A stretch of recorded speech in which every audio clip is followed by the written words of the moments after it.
अथ अष्टमोऽध्यायः।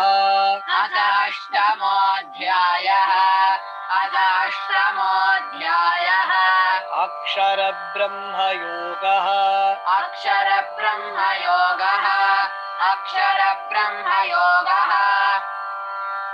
अर्जुन उवाच किं तद्ब्रह्म किमध्यात्मम् किं कर्म पुरुषोत्तम अधिभूतम् च किं प्रोक्तम् अधिदैवम् किमुच्यते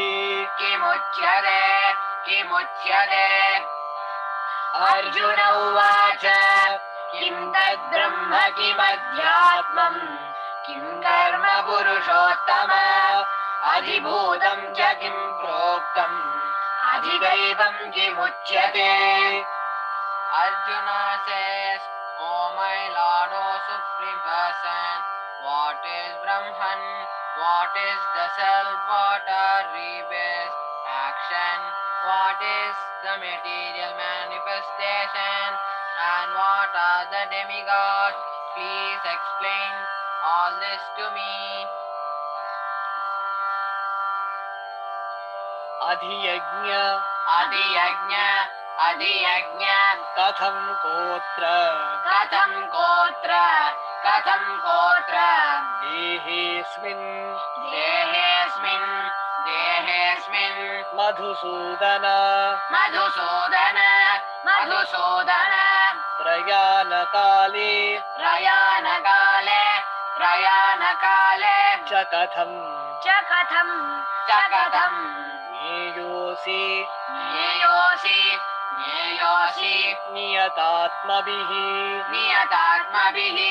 नियतात्मभिः अधियज्ञ कथं कोत्र देहेऽस्मिन् मधुसूदन प्रयाणकाले च कथं ज्ञेयोऽसि नियतात्मभिः. How does this Lord of sacrifice live in the body, and in which part does he live, O Madhusudana? How can those engaged in devotional service know you at the time of their death? श्रीभगवानुवाच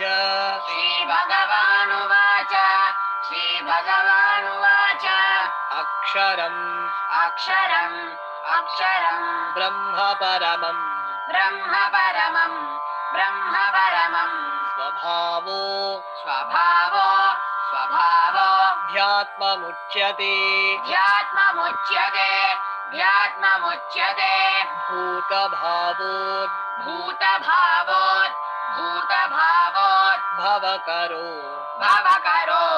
भवकरो विसर्ग कर्म संज्ञितः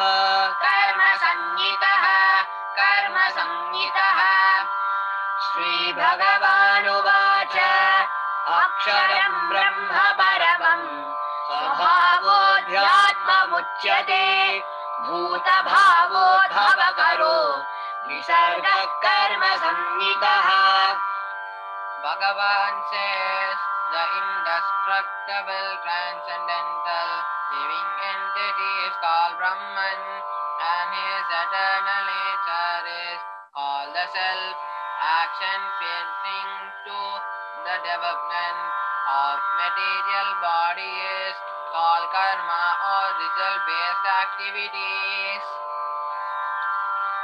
अधिभूतम् क्षरो भावः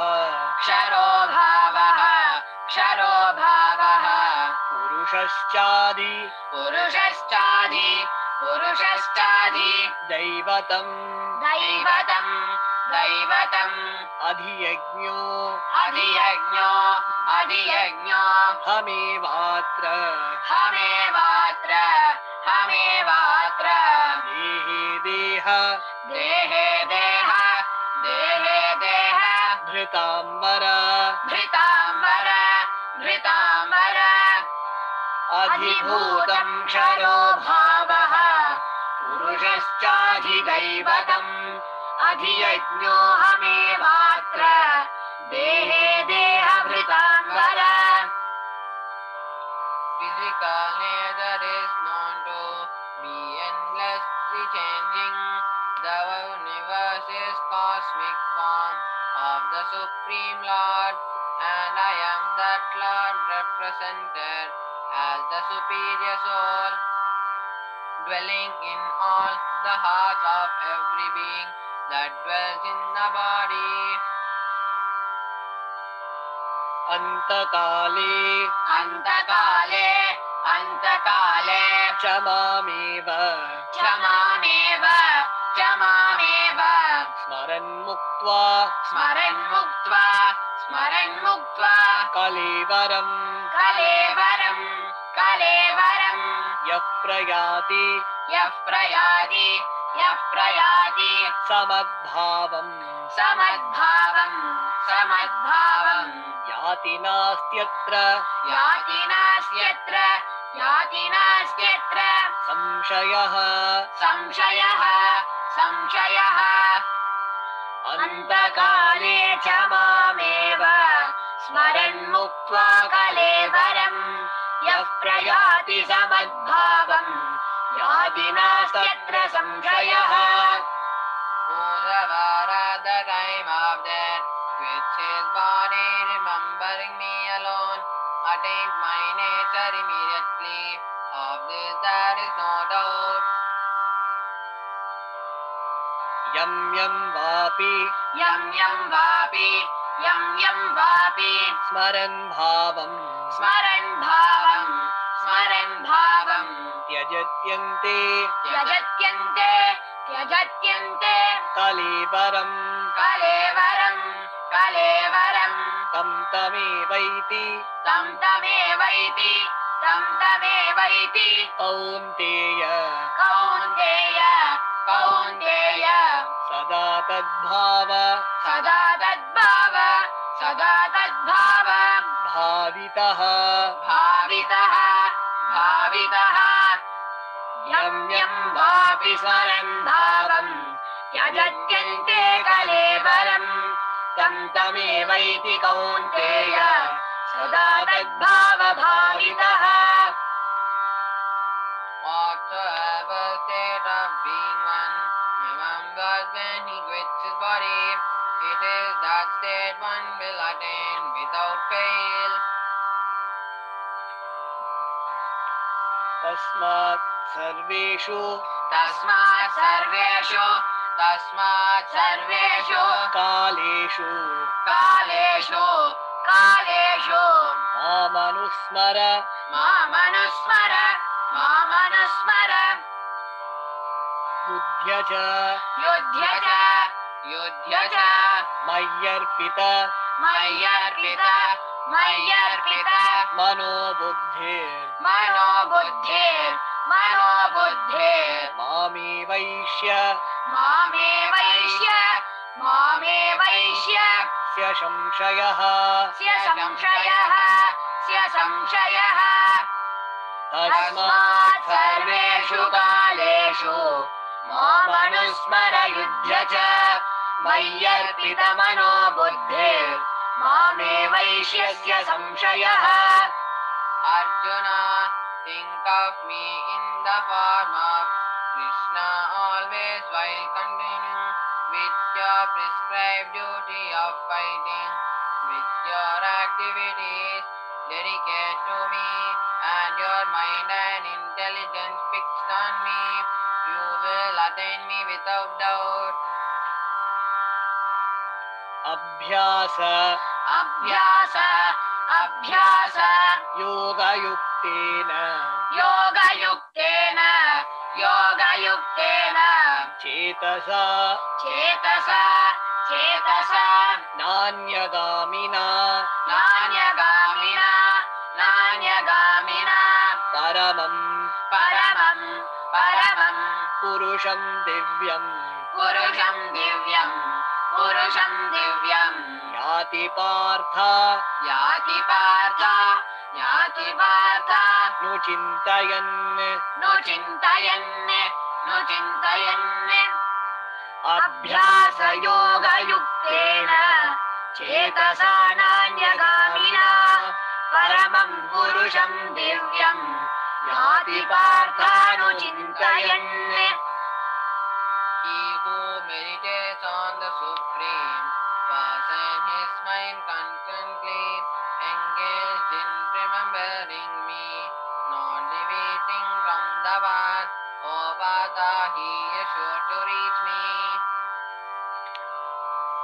कविं पुराणं कविं पुराणं कविं पुराणम् अनुशासितारम् अनुशासितारम् अनुशासितारम् अनोरणीयाम् अनोरणीयाम् अनोरणीयाम् समनुस्मरेद्यः समनुस्मरेद्यः समनुस्मरेद्यः सर्वस्य धातारम् सर्वस्य दातारम् सर्वस्य दातारम् अचिन्त्यरूपम् अचिन्त्यरूपम् अचिन्त्यरूपम् आदित्यवर्णम् आदित्यवर्णम् आदित्यवर्णम् तमसः परस्तात् तमसः परस्तात् तमसः परस्तात् कविं पुराणमनुशासितारम् अनोरणीयान् समनुस्मरेद्यः सर्वस्य धातारमचिन्त्यरूपम् आदित्यवर्णं तमसः परस्तात् One should meditate on the Supreme as the one knows everything, as he is the most ancient, who is the controller, who is the smaller than the smallest, who is the pioneer of everything, who is beyond all material conception, who is inconceivable, and who is always a person.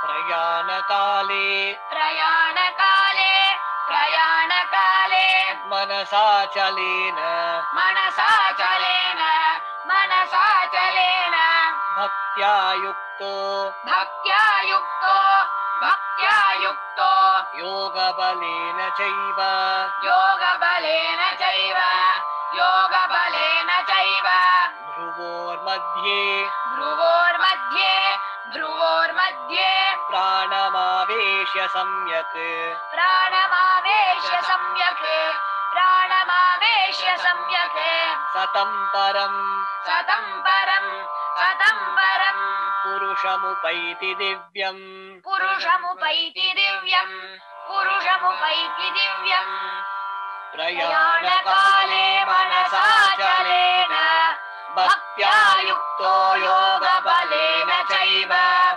ध्रुवोर्मध्ये प्राणमावेश्य सम्यक् सतं परं पुरुषमुपैति दिव्यम् One who is at the time of death fixes his mind and life between the eyebrows without being distracted by the power of yoga, and in full devotion engages himself in dwelling on me, he will certainly attain me. यदक्षरं यदक्षरम् यदक्षरम् वेदविदो वदन्ति वेदविदो वदन्ति वेदविदो वदन्ति विशन्ति यद्यतयो विशन्ति यद्यतयो विशन्ति यद्यतयो वीतरागाः वीतरागाः वीतरागाः यदिच्छन्तो यदिच्छन्तो यदिच्छन्तो ब्रह्मचर्यं चरन्ति ब्रह्मचर्यं चरन्ति ब्रह्मचर्यं चरन्ति तत्ते पदं तत्ते पदम् तत्ते पदम् सङ्ग्रहेण प्रवक्ष्ये सङ्ग्रहेण प्रवक्ष्ये सङ्ग्रहेण प्रवक्ष्ये यदक्षरं वेदविदो वदन्ति विशन्ति यद्यतयो वीतरागाः यदिच्छन्तो ब्रह्मचर्यं चरन्ति तत्ते पदं सङ्ग्रहेण प्रवक्ष्ये. Persons who are learned in the Veda and who are great sages and the renowned order enter into Brahman, desiring such perfection. One practices Brahmacharya. I shall now explain to you this process by which many mind attain liberation. सर्वद्वाराणि सर्वद्वाराणि संयम्य संयम्य मनोहृदि निरुध्य च मूर्ध्या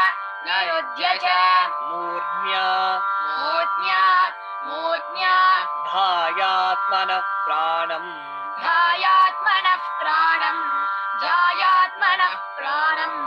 आस्थितो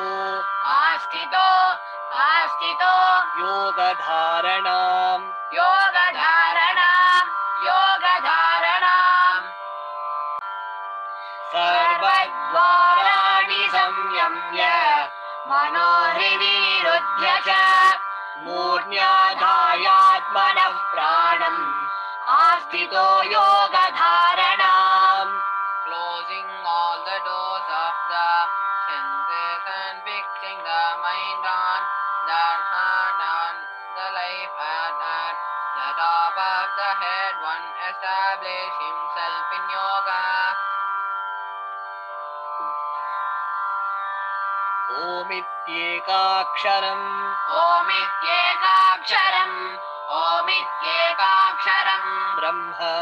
ब्रह्म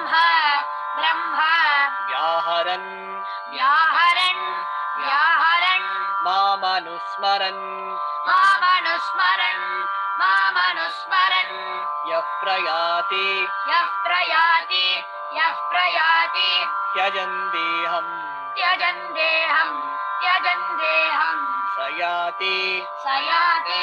स याति परमां गतिम्. ओमित्येकाक्षरं ब्रह्म व्याहरन् मामनुस्मरन् यः प्रयाति त्यजन् देहम् स याति परमां गतिम्. Center in this yoga practice and vibrating the sacred syllable Om, the supreme combination of letters. If one dwells in the supreme fields of his body, he certainly achieves the supreme destination. अनन्यचेता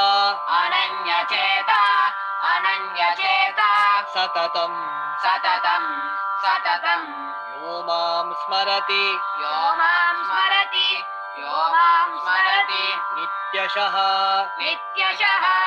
नित्यशः तस्याहं